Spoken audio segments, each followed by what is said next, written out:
Military Broadcast Radio, the station that's giving veterans a voice. Find us on the web at mbradio.us.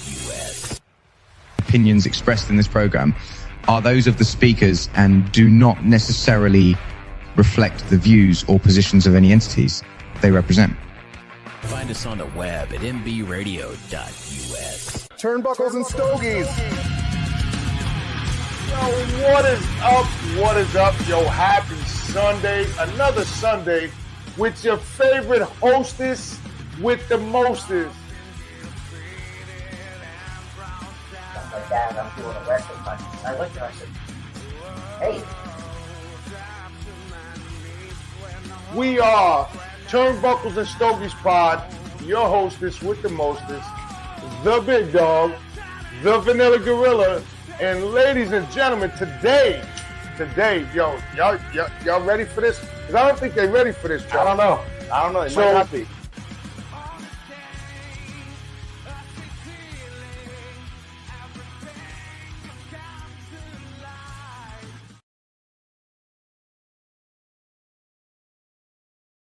Yo, what is up? What is up? Happy Sunday, happy fun day. I hope everybody had a great Christmas. And don't forget, Turnbuckles and Stogies, this is our last podcast of 2024. And we'd like to take our hat off to everybody who has followed us, joined us, welcomed us into your home on a Sunday. We took you away from your family. We'd like to thank y'all for making this happen. Because without you guys, there's not us. There's not the vanilla gorilla. There's not the big dog. So listen, 2024 has been such an experience for us. We've had so many people on. We'd like to thank everybody. And I can go down a list, but we'd be here for hours. So we'd like to thank everybody for making Turnbuckles and Stogies the way it has been for the last year. We're going on our second season come January. So make sure y'all tune in. And, I want to wish everybody a happy new year. If you're going out, make sure you get a designated driver. If you're staying home, fuck it, get drunk. Who cares? Fall asleep like I do. Wake up in midnight and then say, fuck it, it's another day, another dollar. So, that's what we do here. So today, ladies and gentlemen, we are chilling. We got wrestling to talk about and a nice pay-per-view from AEW yesterday. Fucking, let me tell you, that's one of the best pay-per-views that I've seen from fucking AEW. No, there's been a lot of good ones. Yeah, but the way they started this pay-per-view. Well, see, the thing is this one was really fucking tremendous. Was different because this was a big pay-per-view for them to cap off their year, as always, as they do. And they also had the Continental Classic Finals, semifinals. Correct. You had the Tijuana Street Fight. You had the four-way match for the title. Correct. You had Max and Adam. You had Will Hobbs and Konosuke Takeshita. You had Chris Statlander and Monet. I mean, the list, there was 8 or 9 matches on the main show, and then the pre-show had like 4 or 5. So it was like 12 or 13 matches altogether. It was crazy. And let me tell you, the first match, and I was tired, but I stayed up. I missed the second 2 matches, but I went back and watched them this morning on Thriller TV pay-per-view. So yeah, let's recap. Let's talk about that match, because that was which one? We're gonna start from the top. Let's start from. So you got Ospreay and you have Ospreay and Kyle Fletcher. Let's talk about that one. That was, I mean, if you're gonna kick off a pay-per-view, that's the way to do it. From top to bottom. That's the way you kick off a pay-per-view. It was fast-paced. It was it really was. It was each one of their matches on this show, I can say wholeheartedly, had a story to it. Kyle Fletcher and Will Ospreay being, Kyle basically being Will's.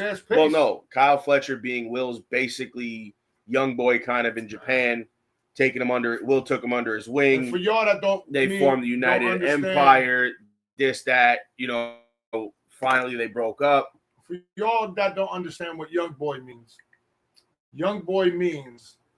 that he took him under his wing. He helped him. He put him through where he's got to go. Showed him the ropes in Japan. That's what young boy means. It doesn't mean, that's my bitch, because it's not. It's not that he carries his bag, washes his jock strap. No, he don't do that. What it is over there, that's how the young boys learn, is they get with a veteran, and the veteran kind of teaches them the ropes the same way Ospreay learned the ropes from Okada. It's kind of it's a rite of passage out there. Right. Is how they do things like that. So what I gotta say is it was a great match. And it was fast paced, hard hitting. Fast paced, and then when Ospreay came up, Ospreay was cut open. I mean, he had a gash. I'm gonna say about 3 inches long. It was probably about 4 inches deep. It was a deep. That's what she said. It was a deep cut. I mean, he cut himself pretty good. Now I don't know if he did that himself. When he hit himself when they hit him on the stairs. I mean, I don't know. There's so many things that could have happened. That caused that cut, and then to lose all that blood, win that match, and then go out later on and wrestle Okada, who is the number one competition. He's the number one tournament tested. That's what I meant. Tournament tested pro wrestler, I believe, in the world, but I could be wrong. And as he says, he's won the G1 4 times. As he says, bitch. He won the G1 4 times. Now he's went start to finish and won the entire Continental Classic tournament and kept the belt. Correct. So, that's a big thing. He beat Eddie Kingston for the belt before Eddie got hurt. So he's only the second champion. He's had that belt almost a year. Yes, he did. He's had that belt almost a year. So not only is he the second champion, he's the longest reigning champion. And then, but for him to get to that point, he had to wrestle obviously through the tournament. And then after that, to the semifinals, he had to go against Ricochet. So let's talk about, let's finish the first match. So I got to say, I mean, the way they did it, the way they each went for the finishing move, and they each missed it because the other one countered it. So it was because tremendous. They were together for almost 4 years. And me being in the wrestling world, so I've wrestled guys where I go for my move and then they counter it and then they go for theirs and I counter that, and it was just going back and forth, and that's how you ooh the crowd. You understand? That's how you get the crowd going. And to start a pay-per-view off where you have blood and a great match. And not only that, the blood meant something. The blood means that once you get blood in a building, that means you're going to have blood in like 3 or 4 matches after that. It's not even so much after that. But the only person I ever seen bleed like Will Ospreay did, and Joey pointed this. Yeah, but Joey pointed this out earlier. But nobody bled like he did during that match, right? Because. But the only other person that ever bled like that, and Joey pointed this out to me, and I didn't realize it, was Eddie Guerrero. And he didn't even bleed. Will didn't even bleed half as close to what Eddie bled. I mean, Eddie lost. Like they said, 3 pints of blood, if not more than that. Right. So, I mean, Will lost a lot, but right. It wasn't anything close to. It wasn't anything close to what Eddie lost, because from what JBL said on another podcast, we're gonna have JBL on here. I'm working on that, by the way, guys. Eddie had a business blade, as he called it, which was probably about that big, and it was meant for that match and that match alone. But I mean, after trying to hit each other with everything, finally he hit him with, I believe it was the hidden blade. Yes. Or the storm. No, he hit him with the hidden blade because that's what Tony Schiavone said. Yeah, and that's how he won. That's how he won. So now, then you go into Okada and Ricochet, which was a good match. which was, I mean, I'm not surprised they kicked off with that. That was a fast-paced match. I'm not. Well, see, it wasn't. You know what? The pace slowed down. It was still quick, but it slowed down a lot compared to the first match. See, the thing is Okada now is starting to show his personality more. Well, because in Japan, it's a different type of style and a different atmosphere and a different, appreciation for certain things. I'm probably out of fuel. I just got to get up and grab fuel. So, it's a different aspect and stuff like that over there. Coming here to the States, he's able to finally showcase his personality, his, all of his expressions, like the shit he was doing, running the ropes back and forth and slapping Ricochet in the head. He couldn't have gotten away with that in Japan. That was the greatest thing in the world. Because, and the other thing, because when he turned around to the crowd and he went like this, I honestly thought he was going to do something else. He ran all 4 ropes. Holy crap. And then smacked him in the head. I sat here and laughed so hard. And not only that, the thing is with that match, Okada is, as it's been put before, and it's a true statement, Okada's built kind of like a swimmer. He is. He's tall. He's built like Michael Phelps. He's tall. He's long. And he is quick. He is quick. And that's the thing is he's all those things, plus he was trained in Mexico. He's been through Japan. So he's got a vast, skill set. At 17, he was in Ultimo Dragon's dojo in Mexico. Ricochet was in Japan at Dragon Gate. So it's one of those. It's so different styles, but at the same time, they both kind of had that training on both ends. But that match, again, just like the first one, was absolutely fantastic from start to finish, with Okada beating Ricochet with the Rainmaker. And then Swerve came out and cut a promo on Ricochet and told him that if he lost and didn't follow through with his word, he would embarrass him. He was going to embarrass him. He was going to make it big. And Swerve said he's a man of his word.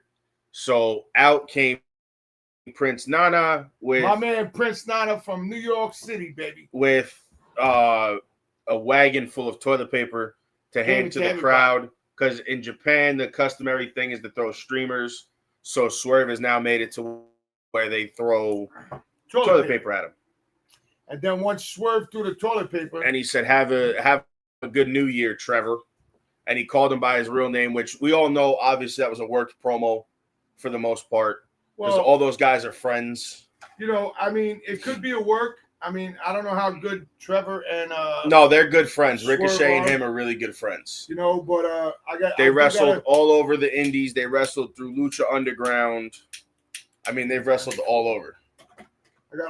I got a fucking box of lighters there, and him and I are sitting here with 2 fucking empty lighters. Well, no. What fucking kind of podcast people are we? And we ain't got no fucking lighters. Because you keep using one lighter and you use all the fuel. See, this is what I'm talking about. We got a box of... You use all the fuel. You want me to show you the box of fucking lighters? So, after that, obviously, that match again was a phenomenal match, start to finish. So far, you kicked off the pay-per-view with 2 huge bangers of a match. Now, that sets the finals for later on in the show for the co-main event of Okada and Ospreay, which nobody understands how Will gets to that point, but we'll get there. So on that note, we got to take a break. Don't forget to follow us on Northeast Streaming Network, on Roku and TV, we'll be right Amazon back. TV, YouTube, and everything else. Check us out. Peace.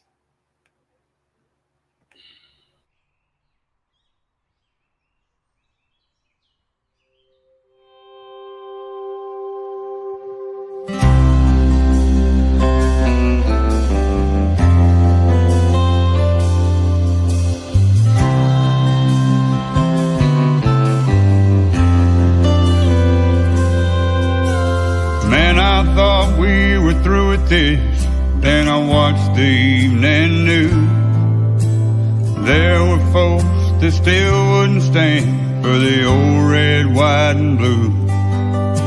At first it made me fight and mad how they think that that's okay. Then I thought they just don't understand, and given a chance I'd say, have you ever been there when taps was played, or for a 21-gun salute? Had to hear the words you never want to hear. Have you ever had to face that truth? When a son or daughter didn't come back home to a family so devoted, then you might not disrespect our flag. If you'd ever been handed one folded.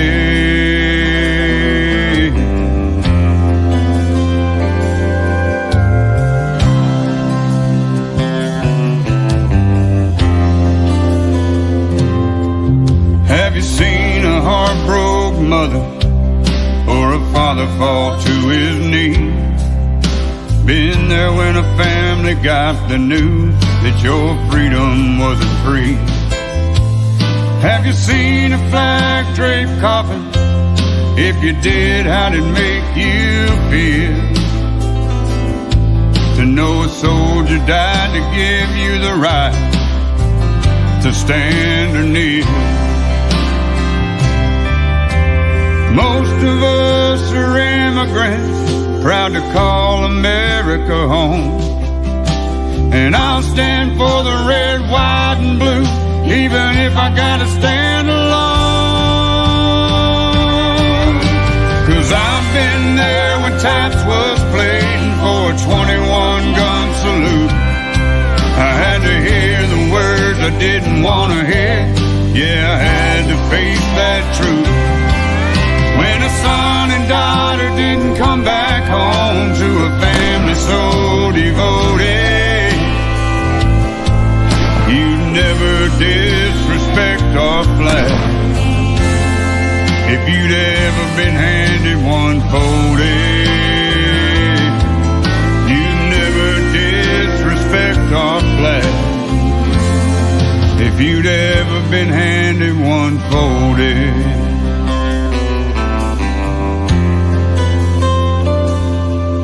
One folded.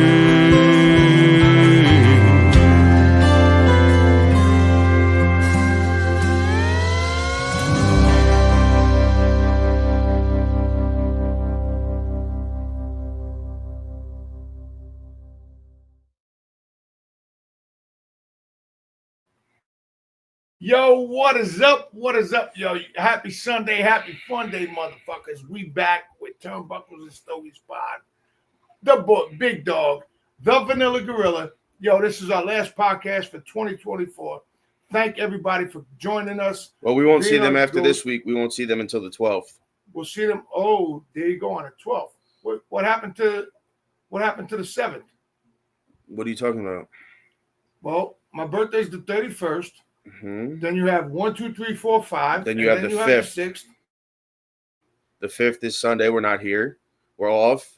We're back on the 12th. We're off on the 19th, and we're back on the 26th. So anyway, and then we're booking into February. Then we're booking into February. Anybody wants to come on, feel free to email us. So let's get back into what I was talking about, so we can kind of keep it moving and then get into our guest. Can't wait for our guest. Which, as you can see, if you know that logo. If you don't know that logo, I don't know what to tell you. I've never had this one before, so it's going to be interesting to dive into this one. So then, after Okada and Ricochet, you had the Tijuana Street Fight with Mariah May and Thunder Rosa. That was actually a really good match. Hold on. The ending was a little weird. I'm not really sure if that was supposed to be the ending. Well, hold on. You said her father looks like who? Yeah, I'm not going to say that on here. Her father looked like Pablo Escobar. No, you don't say that on here. Oh, sorry. You don't do that. That's why I didn't say it. Maybe you'll listen next time. Sorry, guys. I won't say that on here because Now let's go to the next match. Yeah, because that was. Then you had MJF and Adam Cole. That was another phenomenal match. Hey, baby. That was a fantastic match. I mean, that match, again, anything for the most part that Adam or Max do separately together as a tag team against each other is a phenomenal match from start to finish. You know, that match was fantastic. And obviously Max won. Adam lost, but after the match, Max was going to try to break his leg. And as Max goes to break his leg, Undisputed Kingdom music hits. Wait, but you know what? Out comes Roderick Strong. Wait, you know what the best thing was? And he did like an Eddie Guerrero move. He went out to the ring. He went outside the ring because these guys were standing by where the diamond ring Mike was. Bennett and Matt Taven. Mike Bennett and Matt Taven were standing where the ring was. MTV Matt Taven. So he went outside and he stood by where they were, hit himself on the stairs and fell down and goes, ref, and laid on the ground, and the ref ejected them. Your phone went off. And the ref ejected them. Yeah, well, that was the greatest thing ever. Oh, he left. Oh, all right. He'll be back. I hope so. He'll be back. Text me. Good. That's him right there. Okay. So, yeah. So Roderick comes out as he's going to break Adam's leg. And as Roddy hits the ring, MJF slides out. And as he slides out and walks up the ramp, out comes Kyle O'Reilly. Max pleads with him. I'm sorry, I'm not going to do it. Max goes to walk up the tunnel. Kyle grabs him, brings him back to the ring. Kyle says to him, we're okay. Kyle brings him back to the ring. And as he gets in the ring, he's facing Roddy. And Kyle and Roddy look at each other. And they go for the old high-low, which anybody that knows and has watched. Which is the greatest. Anybody that knows and has watched Ring of Honor knows all those guys were friends. They've teamed together in various, different teams, whether it was Roddy and Kyle and Adam and Roddy. It's all over the place. So, Roderick Strong or Kyle O'Reilly reunites with his buddies. The Undisputed Era is back. So is the Undisputed Kingdom. Kyle is right where he belongs, at home, where he'll flourish more. Obviously, the conglomeration is great. I love the conglomeration, but Kyle belongs with Adam and Roderick and Matt and Mike. Then you had, and then Adam spit on the ring. Adam Cole spit on the ring and put it on MJF's chest. And then you had Takeshita and Powerhouse Hobbs, which was a great match.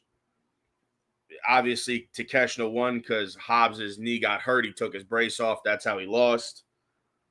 Then you had Mercedes Moné and Chris Statlander. That went 25 minutes. Again, that was a great match as well. I mean, that match was phenomenal. Again, it sets up for Statlander to either go after Mercedes again, go after the women's belt.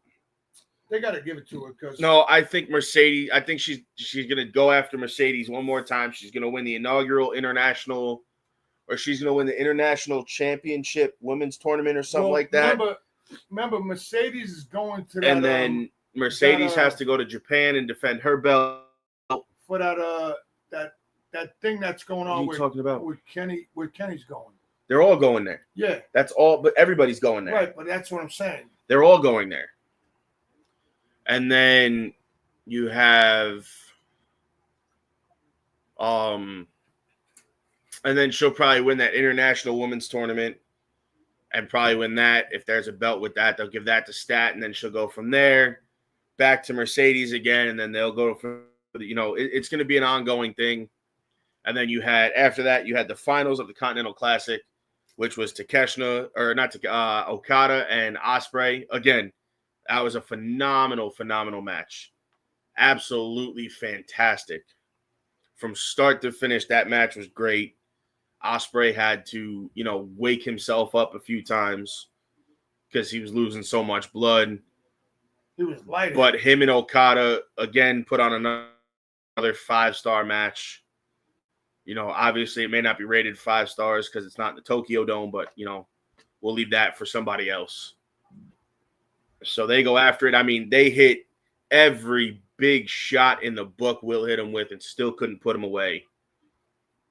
They were hitting each other with every finisher in the book. The Tiger Driver, the Hidden Blade, the Styles Clash, the Storm Break. I mean, Will hit him with everything.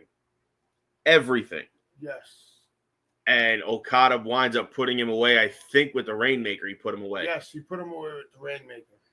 And then after that, Christopher Daniels comes out, announces that he's no longer an EVP of AEW, but that's okay because this man is. And who walks out? The music out? hits, and Kenny Omega comes out to hand the belt to Okada, and they just kind of stare each other down, and Kenny walks out.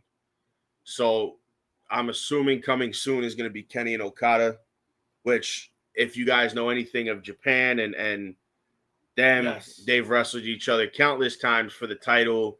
I mean, they've wrestled each other for years in Japan. I only know a lot about Japan because of Joey. Because he watches a lot of Japan wrestling. So now I only know a lot about that because of him. And let me tell you, if him and Kenny go at it, it's going to be a fight. No, it's not going to be. No, it's not going to be a fight. It's going to be a 5-star match. Right, that's what I'm saying. For sure. Fight. And then you had the 4-way. After that, you had the 4-way match for the belt. You had Orange Cassidy, Jay White, Jon Moxley, and Hangman Page. That match was fantastic. I watched that match again. This was the first pay-per-view in a while. Not in a while, but this is one of the few pay-per-views lately that I've been kind of glued to my chair and glued to the TV watching it. So, that they all come out, the match starts. Marina comes out with Moxley, obviously. And then they start beating him up, all three of them. They wind up putting him through the table. That puts him away for a little while during the match. Puts him away for about 10 minutes or so. That gash that was on his back. That wasn't his back. Seen it? That wasn't his back. That was his shoulder. No, that was the back of his head right here. Then he had a gash on his left shoulder. No, he didn't have it. No, there was no gash on his shoulder. There wasn't a gash on his shoulder. That was all the blood from his head. That was all blood from his head when he went and clipped the monitor, they said on the way down. So, that happens. They go at it, the three of them. I mean, they're hitting each other with everything in the book. Every finisher you can think of, from beach break to buckshot lariats to dead eyes to the blade runner to the switchblade bomb. I mean, they're hitting each other with everything in the book. Moxley gets back up. They all go at it again. Mox winds up winning because I believe he hit Cassidy he hit somebody with a briefcase, I think. Yes. I could be wrong. I don't remember the finish off the top of my head, but Moxley wins. And then they start beating up Jay White. And as they go to beat up Jay White, FTR's music hits just as they're about to, hook Jay White into a chair. FTR comes out. They stop on the ramp. And then the lights go black. And Alter Bridge plays. And who comes out?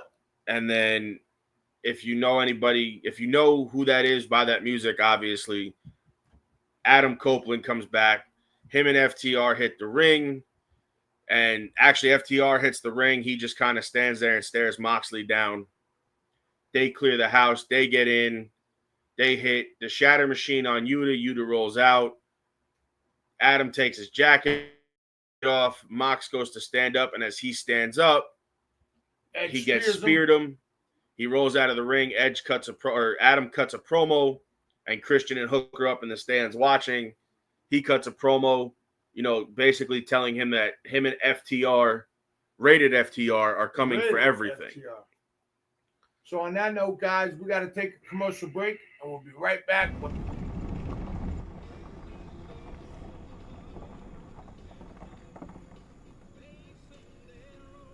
I'm about as far as I'm going. Welcome home. I'm sure your family and all your friends are going to be glad to see you. Thank you, sir.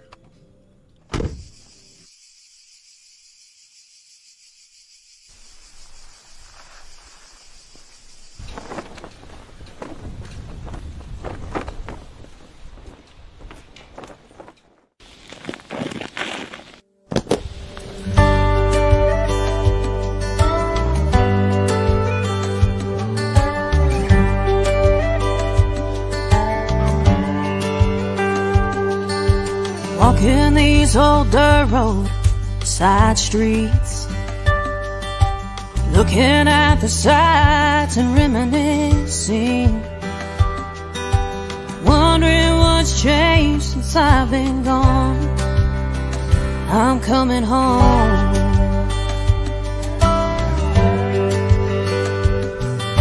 It's like yesterday that I left here. Time flies and now it's been years, but I know this is where I belong. Take care, boss. I'm coming home. Coming home to the family, friends and the memories, the ones I love and the ones I regret. Coming back to make a new life, built on the one I left behind. Thank God it wasn't over yet. We're not made to live this life alone, so I'm coming home.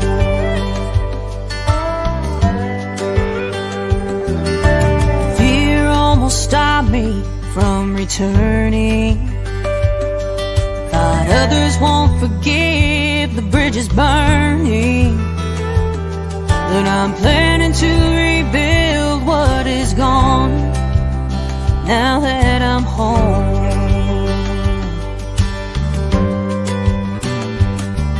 And I know it won't be the same that it was, but that's okay, 'cause I will always love this place and the ones who call it home.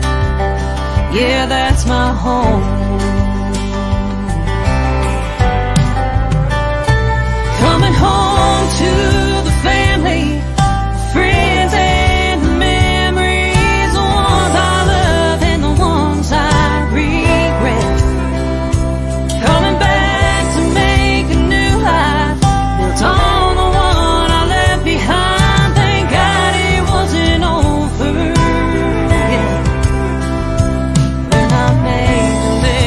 Life alone, so I'm coming home. We're not made to live this life alone, so I'm coming home.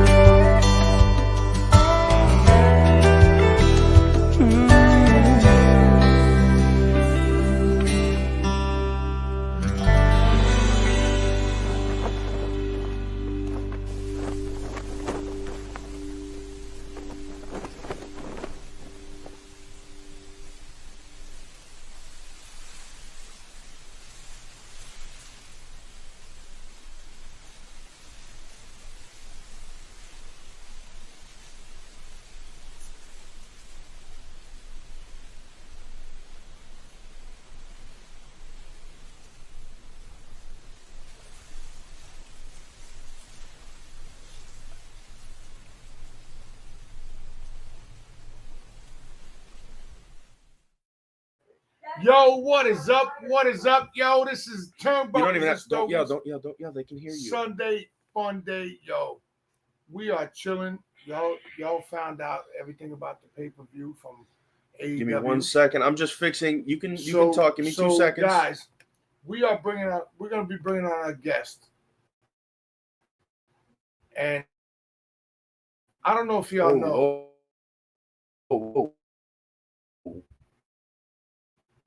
Yeah. But the thing is, if you never had these cigars, if you never had that cigar, this is one of the most phenomenal boutique cigars. So we are going to bring on Mr. Phenomenal himself, Mr. Juan, the CEO and founder of Protocol Cigars. What happened?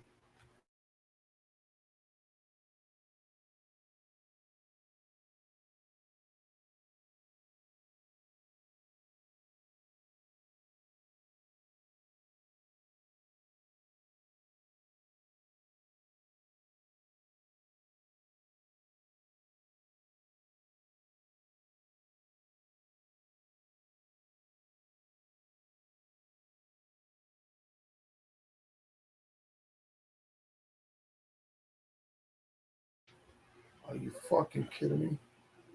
Let me look at my phone. All right. Hold on, guys. We're here. We're still here. There we go. Right. Yo, what up, Juan? Yo, what's up, guys? Happy holidays. Happy holidays. Good to be on. I hope everybody had a good same to you. Our wife freaked out again on us. So I was trying to figure out what happened. But all of a sudden it just didn't want to cooperate. It was just like, toof. So see you later. Let's do this. Merry Christmas. Just if you want to cover it all, you just say happy holidays to everybody. Hold on. That's what. Listen, holidays. I'm from New York, right? And just like you, I'm from the city. I'm from Brooklyn, born and raised. In Brooklyn, there's so many different ethnicities that people freak out. People freak out when you don't say Merry Christmas. It's not I'm disrespecting Christmas. There's so many. There is Jew, like Brooklyn's, there's Jews. Like today's one of the major days of Hanukkah. Then you got Kwanzaa's in there. Then you got New Year's, and you got this, and you got that. So starting from Thanksgiving, I just say happy holidays to everybody. There's so many great holidays. It's true because just because you and me might celebrate Christmas and that one might celebrate Christmas. If you know, then you say, hey, Merry Christmas, whatever. But because there's so many people now, like you said, you just say happy holidays. You cover everybody's bases. This way, nobody feels disrespected, because you might say happy Kwanzaa, Merry Christmas. That you might miss Hanukkah or this one or that one. Now you've offended everybody. Well, you can't miss Happy Chanukah because Chanukah it started on Wednesday with Christmas. So it's Merry Chanukah. Right. So, you know what I mean? So listen, to Juan. I use this analogy. Like I was a cop for 20 years, and some when you get you're an officer, then you have ranks, sergeant, lieutenant, and then they go up and up. All these ranks, and some of these guys take these ranks too serious. Like they want to get saluted. I get it; it's paramilitary, but I'm more of a family kind of guy. You're my brother, and I'll give you that respect. But we're brothers, right? But some of these guys, they're big into being called a sergeant, a lieutenant. And when I first started, I would see the collar brass, and every rank had a different collar brass. So I remember one day I called the captain because they're very similar. I called the captain a lieutenant. He was like, "Officer, I worked very hard to become a captain. How dare you call me lieutenant?" I'm like, "Yeah, I didn't mean no disrespect. I don't know." So then I started using the word boss. So it doesn't matter who I spoke to, from a sergeant all the way up to the inspector, commanders, chiefs, majors, whatever. It just covered everybody. So, I don't mean to disrespect nobody's rank the same way I don't disrespect nobody's but it's just easier for me to say happy holidays the same way it was easier for me to say, "Hey, boss." Yes, boss. And when you say boss, it makes everybody happy. Well, I appreciate that. I appreciate you calling me boss. I appreciate that, Juan. Thank you. So Juan, let me ask you this. Yeah. So how did you get into doing cigars? How did you become a cigar aficionado? How did you become into putting out protocol cigars? How did you come up with that name? All right, so it's a long story, and we got time, so I'll tell you the medium version, because if you let me, I could go on forever. So for those of you that don't know, this is about you. It's not about us. My name is Juan Cancel. I'm a retired New York City / Port Authority police officer. I did 20 years of service. So a salute to all those guys and gals out there that are still making our streets safe. I know what you guys are going through. Anyway, so how did I start smoking cigars? I've been exposed to cigars at an early age, and it's not a traditional. When you hear this story, a lot of times you'll hear manufacturers or people that are in the cigar business saying, I was born in a tobacco field and my mother gave birth to me, and then she wrapped me up in a tobacco leaf, and that was my exposure to cigars, my first exposure to cigars. For me, it's a little different. For me, I was born and raised in Brooklyn, parents Puerto Rican. I lived with my grandparents for a while because they were old, they were lonely. So I was like, I feel bad for grandma. All her kids are gone. None of the grandkids come around. So I liked old people. I still do. She's still alive. She's 97. God bless her. Anyway, so I go to move in with her, and I really get enthralled in the Puerto Rican culture. I watched her cook. I have a passion for cooking because of her, and I love cooking. And anyway, so one of the things she would do, her and my grandfather practiced a religion called Santeria. It's an Afro-Caribbean religion, started in Africa, made its way into the Caribbean, including Puerto Rico via the slave trade and all that stuff. And it's a very complex religion, but one of the main things in the religion is cigars. Cigars are something that is used in a lot of the rituals in Santeria.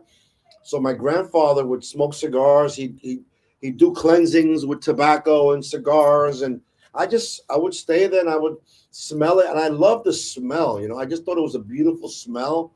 And my grandfather would take an ashtray. He had a room dedicated to the saints, and he'd light up a cigar. Now, mind you, these are not premium tobaccos that we're smoking now. These are Agosha Vegas, Habatampas. These are cheap bodega cigars. You guys know bodegas. Not everybody in America knows what a bodega is, but I know you guys being from New York. And if you don't, it might just be a New York thing that is called bodegas. Bodegas. Some other parts of the country, you might call them corner stores. All right. Yeah. So exactly. For those of you that know what a bodega is, a corner store. So these are bodega cigars, right? But I'm there. He'd go and light his cigar up to whatever deity, and he'd walk out of the room, and I'd sneak in and I start lighting a cigar or smoking a cigar. I was like, oh, this tastes nice. He'd have a little bit of Manischewitz wine, and I'd take a little sip. So at the age of 10, 11, 12, I'm over here pairing cigars with Manischewitz, probably the two worst wines and cigars you can. But I didn't know nothing. So I was like, oh, this is good. So you said Manischewitz? You said Manischewitz? That's what he would get. Manischewitz is like $1.99 a bottle right now. It's still around, Manischewitz? Yeah. It's still around? That's so funny. I was about to say, Juan about to go get a bottle after this just to have for old time's sake. So I drank the Manischewitz. I smoked the cigar. He'd come into the room. I put the cigar and the wine down. I'd run out of the room or hide in the room. He'd come in and he'd praise. He'd be like, oh, my God, whatever deity he was praying to. He goes, oh, you accepted my offering, because the cigar was halfway smoked. The liquor was gone, and he'd be like, oh, blah, blah, blah, which was pretty funny. Anyway, so that was how I first got onto cigars, and I would see his cigars laying around. He wouldn't smoke it. They were all for the saints, but I would light them up because I just liked the flavor of them. Again, even though there were Habatampas and Garcia Vegas and all that baloney, Philly blunts, but that's how I started. And then when I was about 20 years old, I joined the NYPD, and I was still smoking, Havana sweet tips, all these garbage. It was like 1998 or so, in that ballpark when I'm smoking a cigar in the back of the precinct, and a detective comes to me and he goes, "Hey kid, what are you smoking now?" I'm like, "It's a cigar." He goes, "No, what kind of cigar is it?" "I don't know. I bought it from the Tiamo place down the road." He takes a cigar, he throws it on the floor, and he smashes it. And I'm thinking to myself, "Oh man, we about to fight because I'm a young cop. This is an old detective. Have to square up with this one." Yeah, I'm like, I'm all about respecting my elders, but to a certain within reason, right? You take a cigar out of my mouth and throw on the floor. Now we're gonna. I'm like, oh, this is like a initiation. I don't know what the fuck's going on. He goes, "Hey kid, that's not a cigar," and he goes into his pocket and he pulls out my first premium cigar. He gives it to me. It was a Joya del Monterrey Excalibur No. 3 Maduro. Oh, so it was like this yes. big motherfucking Churchill. Yes. I was like, "Yo, what is this?" He goes, "That's a cigar, kid." He says, "Cigar, have a good day." Yeah, no, it gets better. So I'm like, all right, take it out of the wrapper. I smell it. Like it's just totally everything was different. I went to go bite it. He goes, "Oh, hey, what are you doing?" He goes, I'm gonna smoke it. That's not how you do it. He takes out a little scissors, snips it, and that's how you cut a cigar. I was like, wow, I never did it that way. Because most of the times, no, the cigar scissors. You know the cigar scissors, like the little ones, the one that are more like rounded. That's what it. Yeah. That's what it. But now today's fold up. That was like an old school. He just had it loose in his pocket. I don't think back in the 90s, 98, they had the guillotines, like the cigars. I don't know what they were using back then, but he was using like a little scissors. Yeah, I don't think they had. Now that's a great invention, but I don't think that was so common back then. So I'm like, "Oh, what is this?" He goes, "That's how you cut a cigar," and he explained to me everything. I'm like, "Oh, that's kind of cool." I put it in my mouth. I take out my Bic lighter, or maybe it was my Zippo, because I used to smoke cigarettes too. And he goes, "No, wait. That's not how you light a cigar." So this detective gave me the whole rundown, the whole schooling. He takes out a torch and he torches it. It might have been a DuPont. He torches it. He goes, "That's the way you smoke." And then I smoked that thing. And I'm like, wow, that is an amazing. What a difference from this cigar to a Garcia Vega.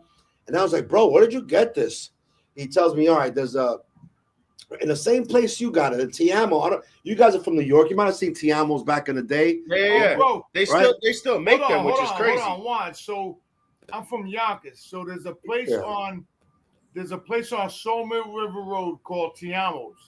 Mm-hmm. Every time you go in there, guess what they got? They got the old Italian Guinea stinkers, the Tiamo cigars. And every time I walk in there, I'm like, "Bro, you gotta upgrade your stuff." He goes, "No, but everybody." I said, "Bro, you gotta listen to me. You gotta listen to me. I boom your business." Real quick on Yonkers. So if you're from Yonkers, you know Sue's Rendezvous? I do. Is that no? That's City Lights. That's City Lights. That's next to. No, City Lights is next to that other cigar lounge now. City Lights is next to but I do know Sue's Rendezvous. That's in Mount Vernon. I heard they closed. Yeah. Shout out to Sue's Rendezvous. They did. Yeah. For New Yorkers, that is one of the best kept secrets from New York. Because I'd be in Brooklyn and we get out of work. I used to be a cop in Brooklyn, and we shoot over up there to Mount Vernon just to hang out at Sue's Rendezvous. Man, that's a great New York best. Yeah, they're closed now. Well, they're not closed, but no, they are. They fully closed. They're not closed. No, they're not. So Sue's Rendezvous is not closed, but when you walk in there, I hope you have a razor with you. No, they did. They did close it. They closed it not long ago. Hope you have a razor with you. Somebody told me that they closed it recently, but the good thing was, they did. They did have a metal detector, right? But when you walked in and you give them your credentials, they look at you and be like, "All right, go ahead," because they knew you were either getting off work or going to work. So they didn't bother you. Plus, if you think about it, if something goes sideways, security already knows there's 2 or 3 cops armed in there. So it's not like you're getting in for free. You get it for free, but you think you're free, but something pops off. You're the first one. They're look at you to be the first one to go save it. Go handle that. And that's part of the agreement, which is going to be part of my. Go ahead. So here's the thing. So Joey was like 16, 17 years old, right? I was working at a bar in Peekskill at the Quiet Man Pub. I was the head of security there because the old head of security, he was like, yo, you take this shit over. I'm like, okay. So I bring Joey, he's like 17 years old. So we go there. No, I started there at 15, but I couldn't do nothing. So we go there. Now it's a fireman at cop bar. Now I have no problems there, right? So one night I get this motherfucker. I show up at my regular scheduled time. Next thing I know, the barmaid goes, Dave, he can't come back in here. I'm like, okay. So I throw him out. He comes back. Now it's 95 degrees out. It's summertime. It's 95 degrees. This motherfucker comes in with a big sheepskin coat on. Oh, God. Right? He said, he already knows this is going. He said, oh, God. Comes in with a sheepskin. You don't even have to finish the rest of the story. Comes in with a sheepskin. Now, my man, what's his name? Deep Voice. Black Eye. No, so he wasn't there for that one. He was there for the one that we had where we threw the kids out and I wound up fighting one of the kids outside the bar. And then there was a spot where the dude was messing with us and I had to put him on a tree and then me and another firefighter threw him into the brass door. That was that guy with the machete that was like fucking this long that I wasn't there for. So that was the guy in the Parker one in the middle of summer. Dude had a machete in his Parker. Meanwhile, you come back in 95 degrees in a big coat. I'm already not letting you in because you look suspicious. Mm-hmm. You're already not getting in the bar because you showing up with a coat in 95 degree weather. So you know what? Like, so it is what it is. Like you.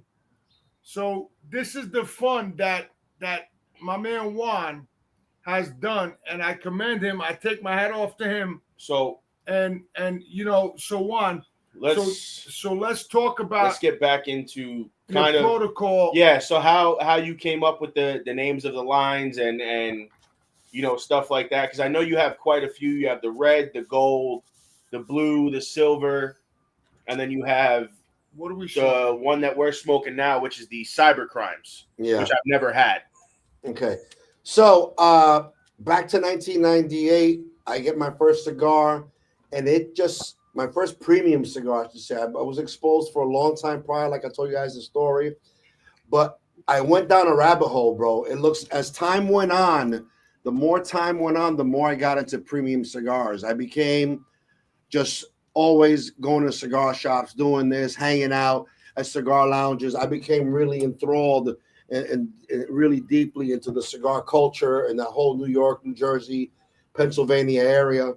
And then over the years, from about 98 to about 2007, 2008, when I think it was 2006, I first got involved in Instagram and social media. That's when I first, because I'm not young, but I was like, let me check out this Instagram. And my first ever Instagram post might have been a cigar. And being a cop, I never really posted pictures of my family because it's just we were trained not to ever post pictures. Right. You'll never, maybe throughout the years of the 20 years I've been on social media, if you could find 5 pictures of my kids, you're lucky. And I might slip up or whatever. They're in the background, but I don't like putting pictures. Even to today, I won't do it. It's just me. I'm crazy. Anyway, so I start posting cigars and posting cigars and posting cigars. Next thing you know, I'm doing reviews. I'm getting 10,000 followers, and people are listening to what I have to say. And I kind of became like an influencer before they were blessed with breasts. Like today's influencers don't know nothing about cigars and they got breasts. But back in then you knew everything about. I'm gonna just nod my head on that one. I hate to say it, like I might get some flack, but I'm being frank. The average influencer don't know nothing about cigars. They come at you, you'll buy my calendar, buy my pic, this, that. Here's my OnlyFans. I do, what? Get out of here, yo. That's another subject. Hold on. You got an OnlyFans? You got an OnlyFans? No. I'm talking about the influencers today. They want you to get the influencers now that smoke cigars. A lot of them, it's like buy this, buy that. I got an OnlyFans, subscribe, that. Nah, I'm good. Shit like that. So, anyways, I became like an influencer, and I just started, just posting cigar. It became almost an obsession, just posting about cigars. I loved it. I started going to Nicaragua on my own without even I would go to Cigar Safari. I would go to events, and I started becoming. Listen, I have a great personality. I know that it's part of what made me a great cop. I went 20 years without any civilian complaints because I could talk an Eskimo into buying ice cubes, to buying a refrigerator. Right. Because it's all about how you talk to people. It's all about I don't care if yes, I can arrest you, but let's talk about this. Even if I have to arrest you, I'm going to make you feel like you had a say and then it was your idea to get arrested. That's just the way I was because I was a street kid. I was born and raised in Brooklyn. I hustled the street. I never did nothing legal, but I knew how to talk. I had the gift of gab. In Spanish, they call it muela, and I would just talk. Come to find out, it's because I had ADD and I can't shut up, and I'm like blabbing all over the place. But the ADD helped me in life. So anyway. So I just become friends with people in the industry. I start going to Nicaragua. I start falling down a rabbit hole more and more and more and more. I could tell you a whole bunch of different stories. But in 2014 or so, I'm sitting in a lounge, and the lounge owner says to me, and at the time, my first partner, Bill Ives, he goes, "Why don't you guys are pretty popular in social media. Why don't you guys start up a brand? I'll fund it. You guys come up with the name," and we laughed. He was like, "No, I'm serious." So once he said he was going to fund it, now the time was to find who exactly we were going to find to make our cigars. I could have gone to Jonathan Drew. I could have gone to Rocky Patel. I could have gone to a lot of people because I had very close relationships. AJ Fernandez, a lot of people knew me. But back then, and I still am, I was a tremendous Lazona fanboy. I just love the stuff coming out of Lazona, Eric Espinosa. Absolutely. I love everything those guys do. So I reach out to Eric and I ask him, "Eric, I'm thinking about launching a brand. You think you'd be interested in making them, being my manufacturer? I'm going to be the brand owner." And I'm thinking he's going to laugh, but he wound up saying, "Absolutely, Juan. You do a lot for my brand. You're always promoting it. You do this. It'd be my pleasure." So long story, complicated story short, Eric Espinosa winds up making our cigars. He tells me, "Juan, making a cigar is the easy part. The cigar, the blend. You know what's the hard part? Is finding a name." And I'm like, "Bro, you kidding me? You're crazy." He goes, "No, finding a name is going to be you know why? Because you're going to come up with a brilliant name and you're going to see somebody took it from 1987 and you can't use it." I'm like, "Get the fuck out of here." I spent an entire weekend, my partner and I, we start drinking Ron Zacapa XO. We would go through about 3 bottles over the weekend, and we come up with all kinds of names, and then we start Googling and searching it. Oh, man, this guy used this back in the day. It was the hardest thing. So we're sitting there. It's now Sunday. We started Friday, right? He'd go home, we come back, and we're in our last bottle of Zacapa, and I'm like, this is crazy. Like, what do we do? And then it just kind of dawned on us, why don't we look inward? Because I was a cop and he was a cop. He goes, "Why don't we just make it cop themed?" And we looked and nobody really did cop themed cigars. Like they might have do a cigar with a badge and in honor, but a fully law enforcement themed cigar. And I knew, because I've been a cop for 15 years when this happened or whatever time it was. So a cop is like the stock market. There are days like after 9/11, our stock is high. Everybody's like, "Thank you, officer. Thank you for your service." And then a day like fucking the Floyd thing happens, and next you know, we're all murderers. So it's like this. So we had to kind of like, and we knew that's how society is. It's just the way it is. Media has to do with that, but that's another story. So what I did was we actually wound up making it law enforcement, but we hit it in the details. Like we put a P, but the P looks very new wave art. If you look at it, it's like you could look at it like, oh, this is like a 3D print. Right. It's a new wave, kind of new nuance, kind of new thing, right? But really, P is for police, right? That's what we did. We did the P for police. All police follow protocol, and then that's what we call it, protocol, because all police follow protocol. That was the first release. The second release was probable cause. Probable cause is the backbone of policing. It is the minimum amount of legal justification police have to do anything.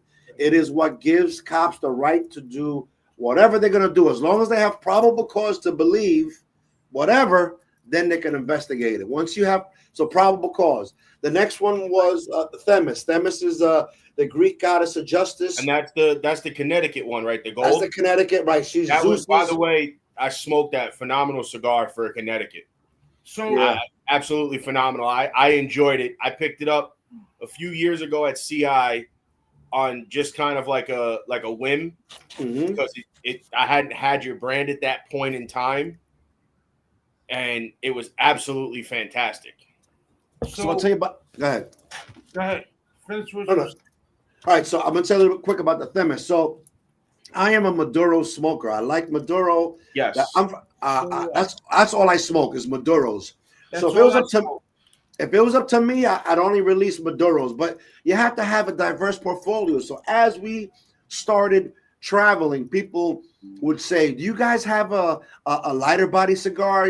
And by then we had two. We have the protocol, the probable cause. We'd be like, "No, we have strong and stronger."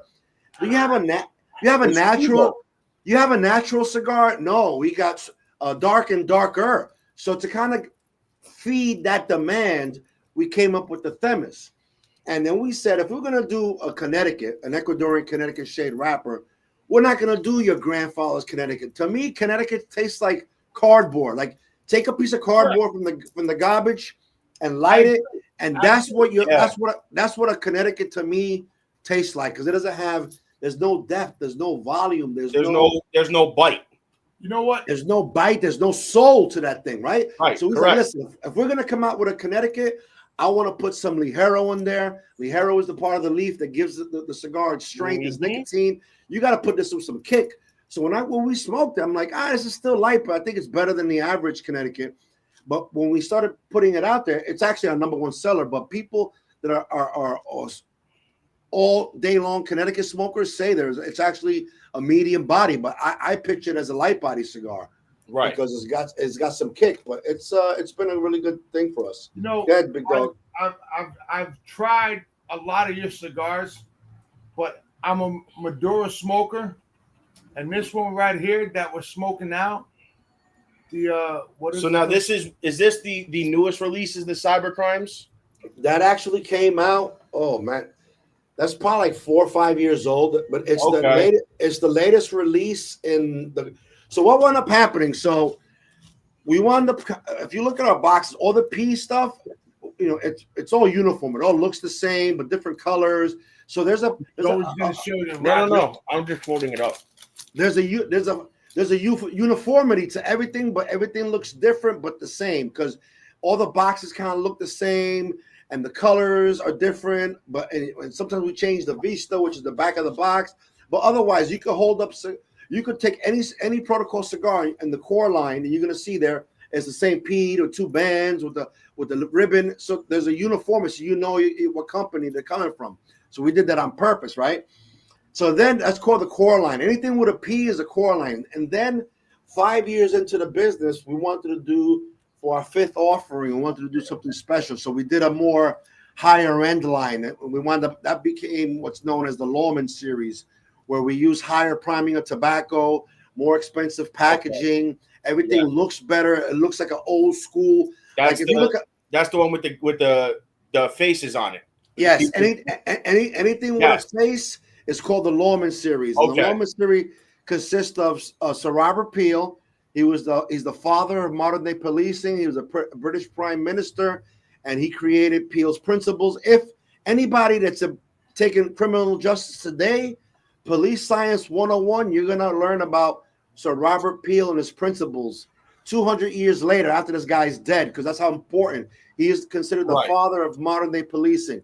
The next one we did was probably the most famous lawman ever, and that's Elliot Ness. He is famous for arresting Al Capone. Yes. The next one after that we did was the Bass Reeves, and we wanted to do a little shine to the diversity of policing. So we wanted to do some shine to the first African-American Black law enforcement officer, which was Bass Reeves. And in our latest release that came out earlier this year, sold out in a few months, and we're actually waiting for a second production of it. Is the Phoebe Cousins. She was the first female lawyer and law enforcement officer, both in the U.S. She Wow. was first a lawyer in the 1800s, and then became a U.S. Marshal. She's the first female lawyer and the first.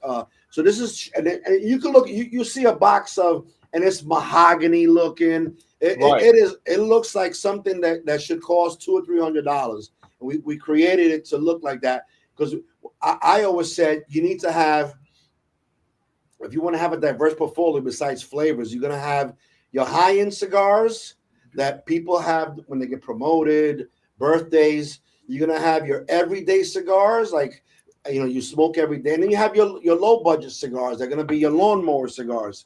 We didn't get into the lawnmower cigars. At one point, we were going to get into it, but just didn't happen. So we stayed at the moderate and then the high end. But I still want to eventually come out with like bundles where you could throw in, you want to go fishing. Because, when you're smoking a cigar, you want to enjoy it. You want to be sitting down. You don't want. So if you're riding your lawnmower, but I've done it too. But like I've thrown Opus X's in my mouth and I mean, while I'm fishing, I've thrown Ligas in my mouth. I've thrown Arturo. But the wind fucks all that shit up. The wind does so much. Yeah, so I wanted to do something for those outdoor activities that if the wind was blowing and it destroy your cigar, you wouldn't care because you only paid $2 or $3 for it. But it never happened. The cheap stuff. Good. So, on that note, let's just take a quick Juan, little commercial. We're gonna take commercial. We'll be right back. Mm-hmm. I just got a message. Take commercial. Yes. So I keep telling y'all, the boss knows every motherfucking body. Keep telling y'all that. So guess who showed up at the hotel here in Connecticut? And y'all not gonna believe this shit. Joe, they ready for this shit, Joe? I don't know. Are they? Y'all not gonna believe this shit, but I'm gonna show y'all who showed up. This is the CEO and founder of NESS. One half of the my man. Sports Show. Go ahead, man. What's going on, fellows out there? Glad to be here with my favorite wrestling podcast. I love these guys. They're unique. They're funny. And I'll tell you, they know a lot about wrestling. You got to go to the Roku channel. Yeah, all you got to do, channel search on Roku TV, channel search National Streaming Sports, and you'll get their show. So, Mac, let me ask you this. So, they can't find it. It's like the Pat McAfee show. Once ESPN take that shit off for the hour, it's done. That's right. That's right. So if you're not going to watch from 11 to 12:30, I don't know what the fuck to tell you. It's like being a barn. It's like being a barn smoker. If you ain't got your fucking ticket, you ain't getting in. I know what to tell you. Go ahead. Go to the Turnbuckles and Stogies podcast YouTube page, and you can watch all of our back episodes from episode 5 and on. But the originals are on the MB Radio YouTube page. Let me tell you something else. Go where people know. 12,430 followers. Whoa! On the Roku channel. Whoa! 1,600 views a day. I feel like Elizabeth. I'm telling you. Elizabeth, fat Sanford, Elizabeth. Elizabeth, I'm coming, Elizabeth. I mean, you don't get any better than that. Sports all day, every day, to include my favorite wrestling podcast. Well, and there you have it, guys. Our producer from Connecticut, Mr. Mac Attack himself. And God bless us. We'll see y'all. We took a Sunday off. So we'll see y'all next week. Have a good day, guys. All right. What up? We're back, everybody. What's going on? As you see, since I'm inside now, the hat has made a return. It's been put on the shelf for a little while because it's been cold out. But since I'm inside, I figure why not bring it back? Why not bring back the vanilla gorilla hat? Why not, right, guys? Speaking of cold, it's actually pretty funny. Like I'm thinking, so originally I was gonna be home. I smoke at home, so I'd have no problem. When I originally said I was gonna do this, originally I had no plans. I was gonna be home, so it was no problem. But then things happened, things changed. I wind up right now. I'm in Baltimore, Maryland, and usually it's cold out here, and I'm like blessed. It's like God meant for me to be here at this time because He's blessed me with. It's 60 degrees right now in Baltimore, Maryland, bro. It's dope out here. Wow, I'm enjoying it. It was raining here. It was raining here earlier. It was chilly out. Yeah. But I think it's warmed up a little bit now because they're saying it's supposed to rain till Thursday here. Where you guys at? But I don't know. I'm in we're like an hour north of the city in Dutchess. Dude, Okay. I'm in Dutchess County by Fishkill, Poughkeepsie. You know where we are. So Yeah, I got you. let's dive into the cigar that we're smoking. Let's dive a little into this one because I've seen it, I've heard about it, but I've never done a lot of like research on it and what it is and kind of what's in it. So sure, I'll tell you about it. So and is this the only size it comes in? Yes. So we, as a company, we don't kill our consumers with sizes. You got some companies that'll have one blend in 7 different sizes. I get it, but also it starts to oversaturate the retailers. It oversaturates the consumers. So what we try to do is the maximum we have 4 sizes in is the Themis, because that's the number 1 seller. So with a Themis, we have a Robusto, a Toro, a Lancero, and a Corona Gordo. And now we just added a 4th size to the blue. So blues, we got a Robusto, a Corona Gordo, a Lancero. Now we have a 6x60. That was our first 6x. I'm not a big 60x60 fan at all, but I think out of all our blends, that blue was the best one to do. A 60x60. Say that again. I like 60x60. So is the 660 out in retailers yet? Yeah, it's been out for about, I want to say, 2 or 3 years, and in the ballpark of 2 or 3 years. I could find, there's a few places online. I think Omerta Cigar Company. I just gotta find. I'll find one that has them. But we'll have a conversation. But this is what I always say, and my problem that I have in this business is that I don't see it as a business. Listen, I'm frozen on my end, but can you guys hear me? I can hear you. That's fine. That's the important part, because So, my thing is, it's just strange. I know this is a business. I don't treat this as a business. I got into this for a passion. I love cigars. I love this when we're talking about what we're doing. And to me, this is what the cigar culture is about. I know the big companies, to them is a business. They might not be selling Coke, Sprockets, whatever. But to me, I don't really care about numbers. I don't want to be everywhere. You know where I want to be? I want to be in places that are very boutique-y, that work well with us. Because what happens with a lot of retailers, unfortunately, a lot of retailers out there, they want to have a cigar that sells itself. And a boutique brand does not sell itself. You got to help it. You got to baby it. And, the ones that do sell themselves deserve it, like the Perdomos, the Afuentes, the Drew Estate. Even Drew Estate does not 100% there, because we're talking about the mainstream stuff. Padron, these guys, and they've been at it for generations, 3 generations. So they deserve to sell themselves. When you walk in, everybody knows a Fuente. Fuente is probably the number 1 cigar brand in the world. And I don't care if you do smoke or don't smoke, everybody's heard of Fuente. Everybody's heard of Rocky Patel, Padron, blah, blah, blah. You could go do a survey, the average person, what you've heard of, and as it should be.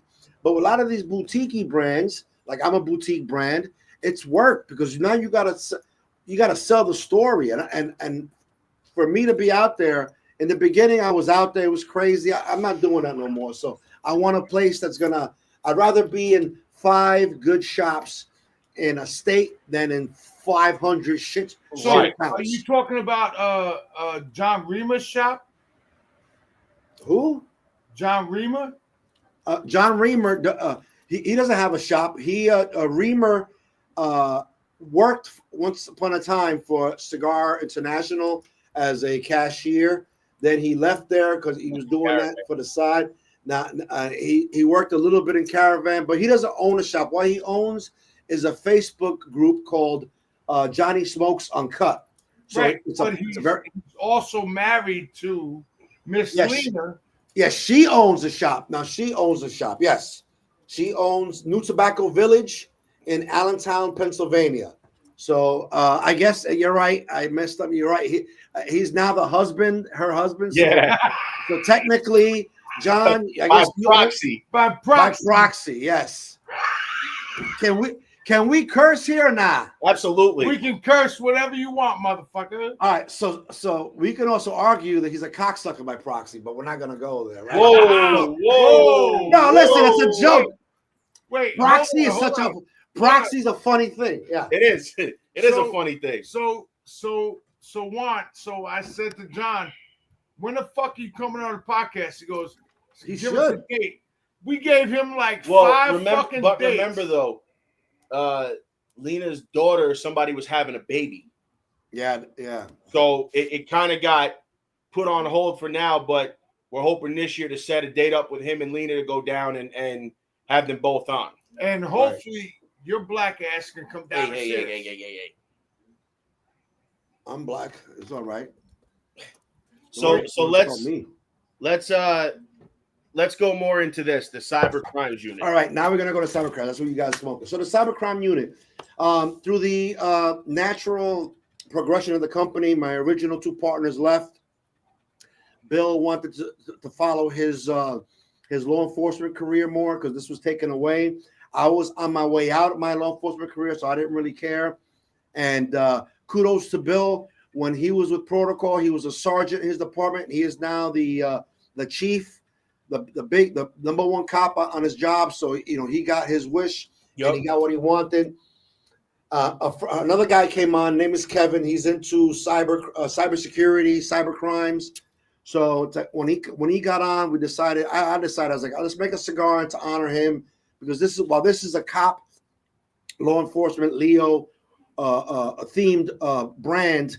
How can I take what he does and kind of somehow incorporate it to policing and cybercrime units are a big thing nowadays because there's so much cyber crime going on. So I said, all right, listen, this is to honor those in policing that do cybercrime, but also to honor everybody in cybercrime because cybercrime is you have the cops that do it and you have civilians that do it. So that's how we came up with that, with the color. We wanted to do almost like a matrix with the P's coming down. I love it. Those P's are green, so that's why we went the green color. And that was kind of to honor Kevin. So if you turn around the band, it says KK in the back. That stands for Kevin Kaitan. Oh, so yeah. That blend is a Nicaraguan Rosado, Habano Rosado. Yeah, that's the other unknown owner that nobody knows about. But so hold on. Is that Kevin Kaitan that comes on Johnny's page all the time? Yeah. That's the other owner of Protocol Cigars. Let me ask you this because excuse me. Mm-hmm. We have a lounge right down the street from our house. So you have a representative from there. Well, let's just not even go with that. Don't go into that. Okay. Well, that's a story. That's a question for off of here. So now you said this was a Habano Rosado wrapper. Yes, Habano Rosado. So that was our first Nicaraguan puro. So for you guys don't know what the puro is, a lot of people say puro is the name of a cigar, but in the industry, when you call a cigar a puro, that means all components of the cigar come from the same country.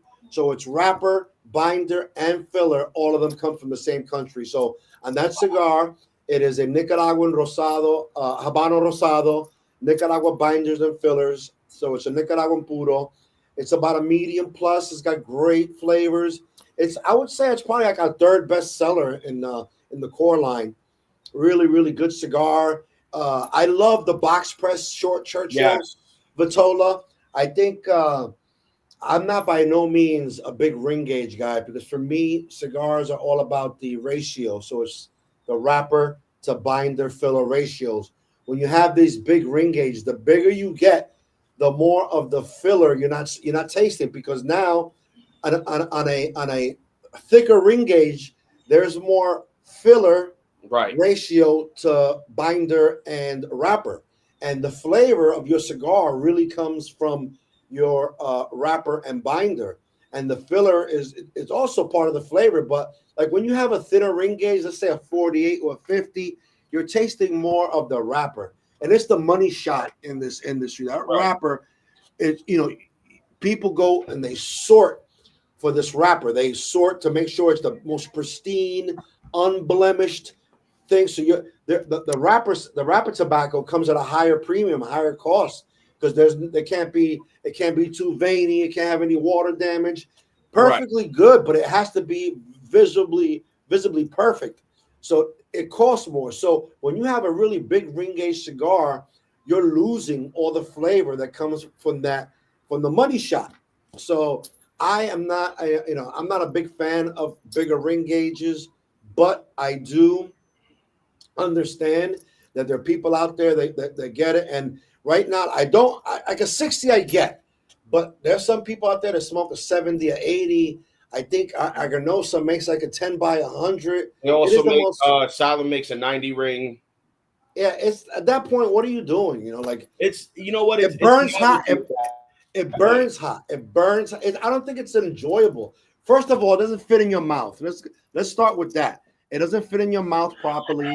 You get that jaw pain, and then you're basically all that filler is burning hot. When you're smoking a cigar, you don't want that to burn hot. You want to almost be able to touch. Look, I don't know if you guys could see, but my finger is almost right to the ash. You could see, and I'm not pulling away. While it's hot, it's not burning hot.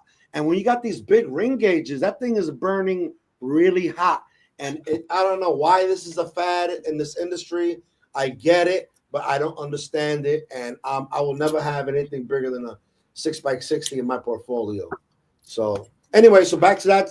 So we come out with that one. And again, we don't want to hurt our consumers or retailers. So when we find the right size, there's like all of the Lawman series, with the exception of the Saraber Peel, they're all one size, is a box press Toro, because that's really pretty much, it pleases everybody. It's kind of like that, right? Down the middle, Juan, brown ball. Yeah. What's the average price of Protocol cigar? All our cigars are under. So the core line, now we had to do a price increase. We're almost 10 years almost 9 years. So we did a price increase last year. So on our 8th years, we had to do, because just everything has gone up. Box prices, tobacco. The day of $10 cigars are gone. I don't know if you guys know, but you go into a cigar shop, $10 cigars, those are gone. So 14 is the new 10. But I try to keep our prices. So for the Lawman series that are more premium and more higher primings and more premium packaging, they're in the ballpark of about 13 to 14, depending on what state. And then the core line is about 11 to 12, depending on what state. Okay. So we go to a cigar lounge all the time, Cigar World in Jersey. Okay. So how do we get more of your cigars there? That's the easiest part when I tell people. So in the beginning, I was very, and I still am, I'm very pro brick and mortar. But the thing is, brick and mortars are not always a boutique company's best friend. Like brick and mortars, they just want to turn. They don't want to do I hate to say this, a lot of them don't want to do the work. They don't want to do the work. They don't want to do the work. They want cigars that sell themselves. So when they do take a chance on us and they bring us in, they put it on the somewhere in the humidor, and nobody's introducing the workers themselves. So it sits there and it doesn't move, because the guy walking in there to buy his Padron, he doesn't know about anything. So, what was the question? I just fucking lost my train of thought. That's what ADD sometimes. So how can I got you.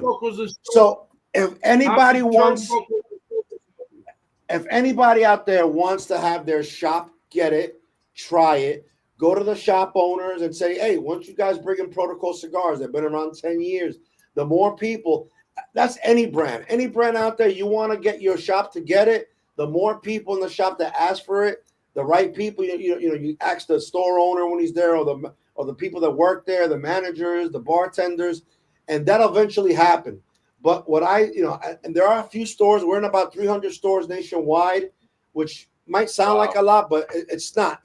There's over 45,000 different outlets that sell cigars in the U.S., and I'm only in 300 of that. So you're talking about 1% of all places that, gas stations, liquor stores. So we're only in really very boutique-y places, but we are as also in famous, smoke in. I know a lot of people hate online guys, and I get it, but for small boutique guys, it's probably the easiest way to do it, because now somebody in Walla Walla, Washington wants to try a protocol. If you go to your boutique guy, he's not your brick and mortar. Unfortunately, he's not going to have it. He's not going to want to bring it in. So does that stop you from trying my cigars? I say it shouldn't. It should not. If you Google, you'll find there's Puro Cigar House, which is a boutique online place. There's a few others. There's Famous. There's Smoke In Florida. So there are options, and I understand and I appreciate that you want to support your brick and mortar, but by supporting your brick and mortar, sometimes you don't support people you want to support. I get it. I get it. But that's why I always tell people, buy your Fuentes and your Padrones through your brick and mortars. Don't buy those online, right? And then when you have a boutique, you will see somebody seeing this as never tried protocol says, "Oh man, my uncle was a cop. Oh my great grandfather loved Elliot Ness. My cousin loves Bass Reeves." Whatever the situation is that you want to try a protocol, and you go to your brick and mortar wherever it's at, and now you ask for protocol, like, "Nah, we don't have it, and we're not bringing in all the cigars." That's some of their attitudes, right? Right. Are you going to stop and say, "Okay, I guess I'm never going to try this new cigar"? No, you're going to go online and look for it. Right. That's why I always tell people, go online and look for it. And then when you try it and you're like, "Yo, this shit is crazy," now you can go back to your brick and mortar and say, "Yo, I bought some of this protocol," or whatever the brand is, at an online place. They had it. It was good. You really got to bring the cigar in. You got to try it. Now you got something besides just asking, "Hey, do you have protocol?" The shop owners will be like, "No, I don't have it." No. So that's how it is. I'm being frank with you guys. This is open his own cigar lounge. BAMF Cigars. He's only doing boutique cigars in that lounge. Cigars. So make sure you hit up Ish, because he's only doing boutique cigar lounges. Okay. So make sure you hit him up. That's a great idea. Listen, I was having a conversation with somebody the other day that the people that make the real money in this industry are the retailers, and then the big, like Rocky Patel, Fuentes, these big places. But everybody else, we're all scrapping and fighting each other for that same small consumer. Like out of the entire populace in the United States. Let's take the United States, right? That's where we do most of our business, or even the world. More than the United States. Like a very small percentage of the population actually smokes cigars. It's like maybe 5% of the populace, because it's very anti-smoking. Everybody's like, "Oh, you can't smoke. It's bad for your health." Blah, blah, blah, blah, blah, blah, blah. Everything is shoving down these regulations down your throat. They should, yes, warn you. Yeah, smoking causes cancer. But if you want to go and give yourself cancer, hey, that's you want this amount of the government regulation that they have. I think it's overstepping their bounds a lot.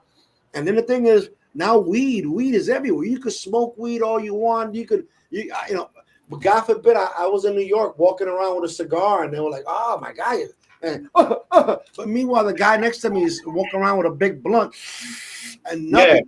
It's all beautiful. So it's just selective outrage that people have. The selective, oh yeah. For weed is okay, but cigars is not. It's fucking hypocritical. And this country has a small populace that are smoking, and basically the entire cigar industry is fighting for this 5%. So it's not like we're selling water that everybody's drinking water, and I could do a boutique water or boutique. So Juan, it's hard for tobacco. Juan, don't go nowhere. All right, you gotta sign off because it's our time. All right, sounds good. Talk to you offline. I want to talk to you offline, so don't go nowhere. Stay in the green room. Yo, this has been another Sunday fun day with Turnbuckles and Stogies. Yo, see you in 2025, baby. Ladies and gentlemen, thank you for tuning in to Military Broadcast Radio. As we wrap up today's show, we want to remind you that the podcast of today's episode will be available right after we go off the air. So if you missed any part of the show or want to listen again, be sure to check it out. And remember, we're here to support and honor our veterans. Your stories and experiences matter, and we are committed to giving you a platform to share them. That's right. We're here to give our veterans a voice. So don't forget to catch the podcast and stay connected with us. Giving our veterans a voice.